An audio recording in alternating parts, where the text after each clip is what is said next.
예, 오늘의 모닝 브리핑 시작하겠습니다. 12월 소매 판매가 전월 대비 0% 예상치 하회하면서 소비가 둔화되고 있다라는 점 좀 경계 요인으로 작동이 됐고요. 그리고 연준 인사들은 그럼에도 불구하고 금리는 안 내릴 거다. 이렇게 이제 메시지를 내놨습니다. 우리 증시는 외국인들이 이틀 연속 순매수했거든요.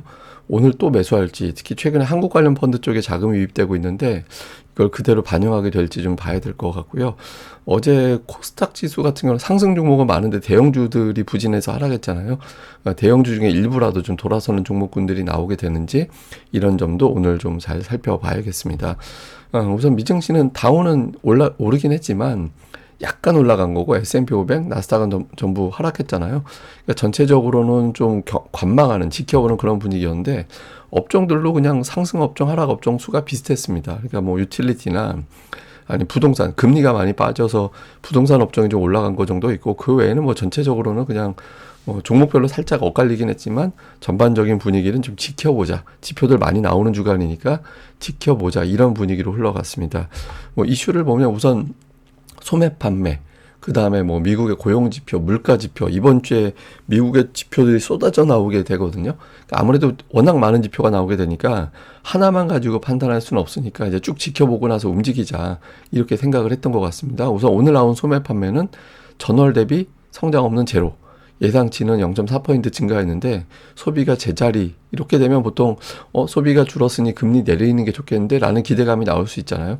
실제로 이제 국채금리 하락하면서 반영하긴 했지만 연준 인사들은 당분간 금리 유지하면서 지켜보는 게 좋겠다 이런 메시지를 내놨거든요. 그래서 금리나 기대감을 또 꺾는 그런 메시지가 나왔죠. 그래서 좀 시장이 어정쩡하게 흘러가는 그런 이유로 작동이 됐고 또 트럼프 대통령이 이란과 협상이 결렬되면 항공모함을 추가로 보낼 거다 이런 메시지를 내놨거든요. 근데 그러면서 또 아직은 협상, 그러니까 뭐 외교적인 해결을 낙관한다 또 이렇게 또 메시지를 남겼습니다. 그러니까 국제유가도 어정쩡하고 또 주식시장도 어정쩡하고 그러니까 이런 형태를 보였습니다. 개별적인 실적이 오늘 뭐 증시에 영향을 준 측면도 있긴 한데 근데 또 특정 종목이 실적이 나오면 그 주변주가 확 퍼지거나 또 그러진 않았어요. 예를 들면 이제 TSMC가 1월 매출이 증가했다라는 건 AI에 대한 투자 그리고 수요가 강하다라는 걸 보여주는 거잖아요. 근데 TSMC 주가는 올랐지만 나머지는 또 어정쩡하게 빠지는 그런 모습을 보였고 또 뭐 백악관에서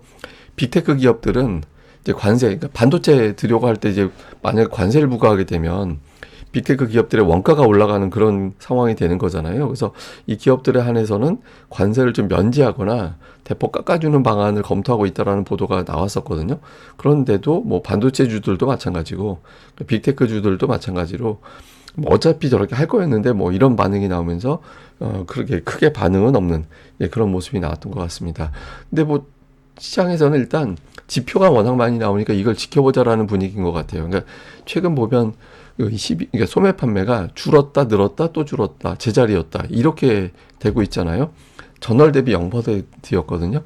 예상치가 0.4%. 그 전달이 블랙 프라이데이 쇼핑 때였어요. 그러니까 그 할인 많이 해줄 때 왕창 샀다가 그 다음엔 소비를 안 하는 그런 모습이 나오고 있는 거죠. 그런데 이제 전년 대비로 따져놓고 보면 전년 대비 2.4% 늘었거든요. 근데 물가가 2.7% 올랐어요. 그러니까 사실상은 0.3% 줄어든 거잖아요. 이제 사람들이 가격이 올라가니까 소비를 더 이상은 좀 자제하는 쌀 때만 매수하는 그런 어떤 소비 패턴이 나오고 있는 거죠. 그런데 문제는 지금 이게 12월 수치거든요. 근데 1월 수치도 부진할 것 같다. 왜냐면 1월에 이제 겨울 폭풍 막 이런 거 있었잖아요. 그래서 막 항공기도 못 뜨고 막 그런 게 있었죠. 소비 활동이 좀 위축됐을 가능성이 높아서 1월 수치도 부진할 거라 그러니까 미국의 소비가 전체적으로 좀 부진한 그런 양상이 나타난 것 같다. 이렇게 보는 거죠. 그래서 어쨌든 소비가 둔하니까 금리가 내려가지 않을까라고 기대가 돼서 10년물 국채 금리가 4.2%에서 4.14%까지 빠졌거든요. 근데 이제 연준 인사들은 정작 금리는 안 내릴 거라고 이런 메시지가 나왔고 그래서 어쨌든 금리 인하에 대한 기대감 반면에 소비가 둔하다라는 어떤 경계감 이런 것들이 이제 맞서면서 시장은 이제 크게 방향을 잡기는 좀 어려웠던 그런 모습이었습니다. 근데 특이한 건 뭐냐면 이번이 그러니까 연간으로 따져놓고 보면 대략적으로 2018년 이후에 가장 소비가 둔한 그런 상황이 될 것 같거든요. 근데 2018년이 어느 때냐면 트럼프 1기 때예요. 예, 트럼프 일기 때 그때 막 관세 전쟁 벌이고 막 그럴 때잖아요. 예, 그럴 때 이후에 가장 소비가 둔하다. 그러니까 참 묘하게도 트럼프가 집권을 하면 소비가 둔해지는, 그러니까 관세 전쟁 영향을 받는 그런 현상이 반복되고 있는 거죠. 그래서 어느 정도 트럼프 정책에 소비에 영향을 준 거 아니냐, 뭐 이런 식의 해석도 일부에서는 있는 것 같습니다. 뭐 주요 종목은 시총 상위는 대부분 다 부진했는데 TSMC의 호실적에도 불구하고 나머지는 시장 분위기 때문에 좀 밀리는 그런 상황이 만들어졌죠. 그리고 이제 대형주 중에서 코카콜라가 EPS가 예상치 상회하긴 했지만 매출이 좀 부진했다. 이게 사실 코카콜라 같은 경우는 전 세계인들이 다 마시는 거잖아요. 그리고 최근에 약달러였기 때문에 실적이나 뭐 매출이나 이익이 다 잘 나와야 되는 거 아닌가 이런 분석이 있었거든요. 근데 그걸 고려해 본다라면 좀 실망스러운 거죠. 주가가 좀 빠지는 그런 모습을 보였고, 팔란티어가 오늘 빠졌는데 이게 좀 충돌이 있었거든요. 그러니까 다이와에서는 실적 좋아지니까 이제는 매수해도 된다. 그래서 중립에서 매수로 상향했는데, 마이클 버리는 이게 저 사람 이제 약세론자, 그러니까 공매도 뭐 이런 거로 유명한 사람이잖아요. 이거 하락할 거다. 근데 이 사람이 하락할 거다라는 논리가 뭐냐면 그냥 기술적 분석이에요. 예, 기술적 분석상 뭐 어깨를 내려가고 있어서 지금 주가 대비 3분의 1로 빠질 거야. 이런 거 이야기를 했거든요. 근데 이제 제가 주목하는 건 이 사람이 뉴스를 되게 잘 활용하잖아요. 그래서 또 뉴스에 등장하기 시작해서 저 사람도 이 종목 저 종목도 찌르고 다니지 않을지 이건 또 좀 주목을 해봐야 될 것 같습니다. 그다음에 이제 스포티파이 같은 경우는 이제 구독료가 올라갔음에도 불구하고 가입자가 증가했다라는 점에서 오늘 올라갔고, 근데 오늘 이제 특이한 종목들이 뭐 LPL 파이낸셜, S&P 글로벌, 찰스 슈왑 이런 거 이제 금융 또는 금융 자문회사 이런 기업들의 주가가 많이 빠졌거든요. 이게 이제 새로운 AI 소프트웨어 하나가 출시가 된 게 있는데 어떤 거냐면 뭐 이메일이라든가 아니면은 뭐 여러 가지 어떤 세금 계산서라든가 이런 것들을 관리를 해가지고 세금 전략을 짜주는 AI가 등장을 한 거예요. 그러니까 이렇게 되면 이 금융이라든가 이런 서비스를 갖다가 담당하는 업체들이 실적 타격을 받는 거 아니냐. 또 이렇게 되는 거죠. 그러니까 AI가 나올 때마다 소프트웨어 기업들이 좀 출렁거리는 그런 모습이 있었잖아요. 오늘도 또 비슷한 현상이 나오면서 LPL 파이낸셜이 거의 폭락을 하는 수준으로 빠지고, 찰스 슈왑이라든가 뭐 금융주가 이제 대부분 다 하락하는, 예, 그런 모습을 또 보인 게 오늘 장의 특징이었던 것 같습니다. 그리고 또 하나는 시장에서는 좀 어떤 이슈가 나오면 그냥 승자만 골라서 매매하는 게 아니라 패자가 뭐지? 구분해서 그걸 팔고 승자를 매수하고 이런 현상이 나오고 있거든요. 예를 들면 이제 블룸버그에서는 그러니까 메모리가 강세를 보이면서 업종별 격차가 커지고 있다. 예를 들면 뭐 닌텐도라든가 이런 게임기, 그다음에 PC 업체들, 자동차 뭐 부품 업체들 이런 것들, 그다음에 폰은 아무래도 그 안에 들어가는 메모리 부품가가 올라가니까 이런 기업들은 부진하고, 반면에 이제 메모리 업체들은 슈퍼사이클 효과로 강세를 보이고 있다. 이렇게 이제 분석을 했고, 또 CNN에서는 월가에서는 AI 붐에 따라서 승자와 패자를 구분하고 있다. 뭐 일부 소프트웨어는 패자, 반도체 종목들은 승자, 그리고 이제 개별적으로 캐터필러 같은 경우는 인프라 데이터 센터 이런 거 지어야 되니까 거기 땅 파고 하려면 굴삭기도 들어가잖아요. 그러니까 이런 것들 때문에 또 수혜, 뭐 이렇게 해가지고 뭐 그냥 수혜주만 찾는 게 아니라 수혜주와 피해주를 구분해가지고 나눠서 이제 구분하고 있다. 뭐 이런 식의 어떤 분석 이런 것들이 지금 나오고 있는데, 증시 자금 전체로 보면은 지난주에는 대형주, 중형주, 소형주 다 들어왔거든요. 예, 자금이 대부분 다 들어오는 모습을 보였는데, 이제 문제는 뭐냐면 그 펀드들의 어떤 자금 동향을 이렇게 구분하고 볼 때 이게 뭐 어떤 펀드 이런 걸 다 그냥 복잡하게 떠나서 현금 비중이 별로 없는 거예요. 현금 비중이 평균치보다 훨씬 더 아래쪽에 내려가 있잖아요. 현금 비중이 높지 않다라는 건 어떤 의미를 이야기하냐면 어떤 종목을 사고 싶을 때 있는 현금으로 사는 게 아니라 이걸 팔고 저 종목을 사는 게 되는 겁니다. 그러니까 지금 미증시 보면 시소 현상이 계속 나타나고 있잖아요. AI 테크 업종이 부진하니까 가치주들이 올라가고 이런 형태가 나타나고 있거든요. 이건 이제 현금 비중이 낮다 보니까, 물론 이제 자금이 계속 들어오면 현금이 늘어나니까 이제 이런 거는 해소될 수도 있다라고 하지만, 현재로서는 어쨌든 현금 비중이 낮은 수준으로 계속 유지가 되고 있어서 어떤 걸 살기 위해서는 다른 걸 팔아야 돼서 시소 현상이 반복될 가능성이 높다. 이렇게 또 시장에서는 해석이 되는 것 같습니다. 근데 어쨌든 최근에 이제 메가세븐 주가가 좀 둔하긴 하지만 올해도 이익은 증가될 거야. 그러니까 이렇게 보고 있거든요. 그러니까 이익은 또 증가될 거로 봐서 메가세븐이 지금은 둔하지만 결국엔 다시 올라갈 거다. 이렇게 보는 시각도 있어서 뭐 이렇게 되면 이제 반대쪽 시소 나머지 종목군들이 또 눌리는 그런 현상이 나오겠죠. 그래서 올해 미증시도 계속해서 시소 현상이 반복될 것 같다. 이렇게 보는 게 합리적인 것 같습니다. 자, 우리 증시는 그냥 박스권이거든요. 근데 이제 보면 2월 들어서 굉장히 거칠게 움직이다가 어제 모처럼 잠잠했어요. 종가를 보면. 근데 사실 잠잠한 건 아니죠.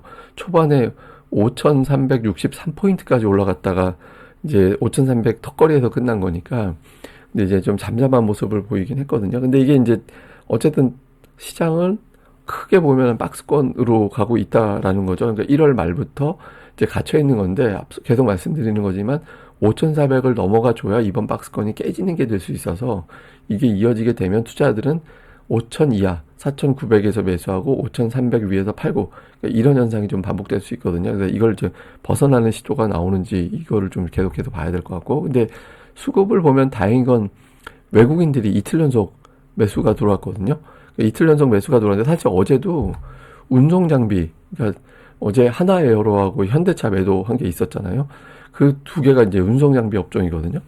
그게 매도가 많이 나와서 그렇지 그걸 빼고 운송장비를 빼면 외국인들이 어제 제법 매수한 거긴 했어요.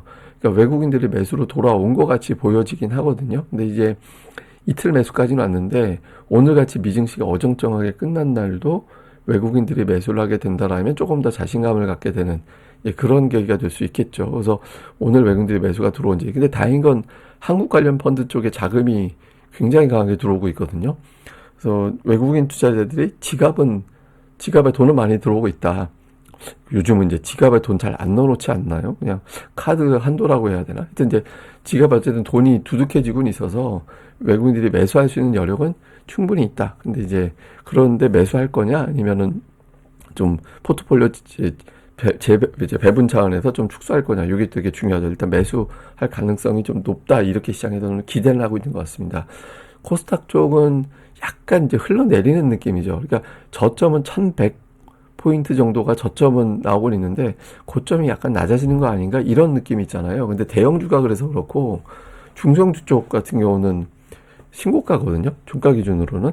그러니까 종가 기준으로는 신고가 경신하는 그런 모습이 나오고 있어서 코스닥 쪽은 종목 장세가 계속해서 좀 활발하게 시도는 되고 있습니다. 그러니까 대형주 쪽은 순환매하거나 오르락내리락 그냥 치고받고 이런 구간으로 바뀌어 있는데 중형주군 이하 쪽에서는 종목장이 좀 만들어지고 있거든요. 그래서 지수에 가려져 있는 종목들의 등락 흐름들, 업종별 흐름 요걸 조금 더 주목해 보는 게 좋겠는데 그러니까 수급은 조금 이전보다는 약해지긴 했어요. 그러니까 금융투자가 제가 뭐 계속 말씀드리지만 조건부 매수하고 있다. 어제 같은 경우도 장중에 매수가 제법 들어왔다가 지수가 올라버리니까 매수가 또 약해지는 그런 모습이 나오고 있거든요. 그러니까 정책 때문에 이제 강력하게 기대감으로 매수, 뭐 코스닥 3,000 이런 이야기 나오면서 강하게 매수했다가 일단 1,100 넘어가면서부터는 이제 좀 지켜보는 뭔가 좀 정책이 실제로 구체화됐으면 좋겠는데 뭐 이런 것들을 좀 기다리고 있는 거죠. 그래서 종목들별로도 일단 큰 폭으로 많이 올라온 상태라서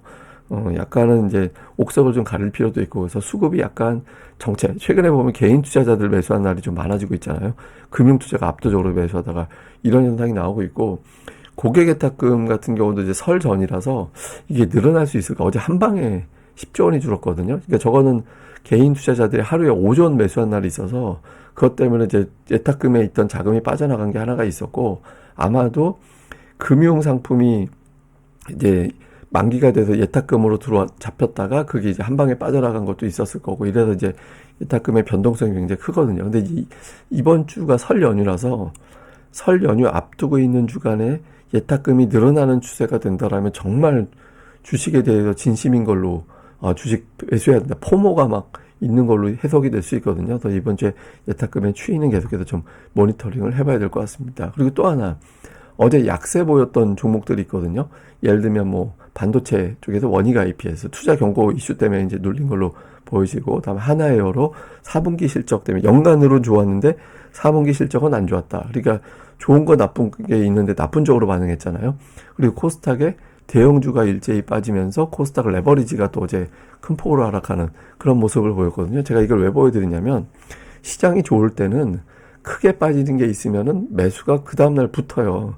바로 붙는 그런 현상이 나오거든요. 그러니까 보통 이틀 하락하면 3일차 붙는 그런 모습이 나오는 게 제일 좋고, 일반적이고, 정말 강한 매수가 있는 날은 하루 세게 빠지면 그 다음날 바로 붙는 그런 현상이 나오거든요. 그래서 어제 약했던 종목군들이 오늘도 또 크게 하락한다든가 이제 흘러내린다든가 이래버리면 이제 투자자들이 기존에 강했던 올랐던 종목들에 대한 자신감이 떨어지고 뭐 이렇게 해석될 수 있어서 어제 약했던 종목군들에 대해서 어떻게 매매가 들어가는지 이 부분도 또 체크를 해봐야 될 것 같습니다. 자, 일단 박스권 상단에 도달한 코스피 지수 여기서 더 밀고 올라가는 힘이 나오게 되는지 아니면 그냥 한동안은 박스권이다 이런 태도로 가게 되는지, 그리고 5300 부근에서 외국인들이 이틀 연속 매수한 건 의미가 있거든요. 3일까지 계속 매수가 이어지게 되느냐, 그러니까 이거 이제 의미가 있죠. 만약에 연속 매수를 하게 된다면 전기전자 업종 매수로 바뀌었을 가능성이 있는 거잖아요. 그래서 흐름이, 그래서 그거 볼 필요가 있고, 그 다음에 설 연휴 앞두고 투자자들이 적극적으로 매수하기는 좀 애매한 측면도 있긴 하거든요.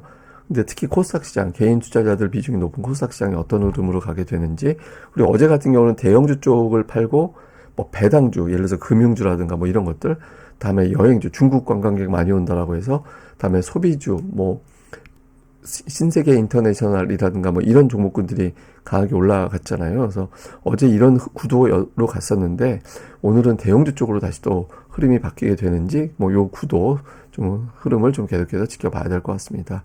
예, 근데 이제 글로벌에서 보면 테크주들이 굉장히 차이가 많이 나오거든요.